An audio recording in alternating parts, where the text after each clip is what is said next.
సంక్రాంతికి వస్తున్నాంతో 303 కోట్ల block buster director hit కొట్టాడు అనిల్ రావిపూడి. ఇక అతనితో మెగాస్టార్ చిరంజీవి ఓ సినిమా చేయబోతున్న సంగతి తెలిసిందే. ఇక ఈ సినిమా పనులు ఎంతవరకు వచ్చాయో ఇప్పుడు మనం తెలుసుకుందాం. అనిల్ రావిపూడి మంచి జోష్లో చిరంజీవి సినిమాను పట్టాలెక్కించడానికి పరుగులు పెడుతున్నాడు.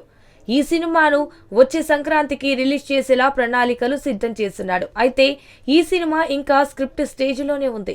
ఇటీవల వైజాగ్లో తన టీంతో కలిసి డైరెక్టర్ స్క్రిప్ట్ వర్క్ స్టార్ట్ చేశాడు. కానీ అప్పుడే డైలాగ్ వర్షన్తో సహా ఫస్ట్ హాఫ్ స్క్రిప్ట్ ను లాక్ చేశాడట. త్వరలోనే హైదరాబాద్ లో సెకండ్ హాఫ్ ని కూడా పూర్తి చేయనున్నారట. మరోవైపు మ్యూజిక్ సిట్టింగ్స్ కూడా మొదలయ్యాయని తెలుస్తోంది.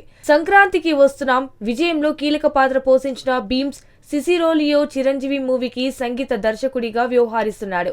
ఇప్పటికే అదిరిపోయే ట్యూన్స్ సిద్ధం చేశాడట భీమ్స్. సమ్మర్లో రెగ్యులర్ షూటింగ్ స్టార్ట్ చేసి 2026 సంక్రాంతికి ఈ సినిమా రిలీజ్ చేసేలా చిత్ర యూనిట్ టార్గెట్ పెట్టుకుంది. ఈ సినిమాను షైన్ స్క్రీన్స్ బ్యానర్స్ పై సాహు గారపాటి నిర్మిస్తున్నారు. మరి మెగాస్టార్ తో అనిల్ ఎలాంటి మ్యాజిక్ చేస్తాడో చూడాలి.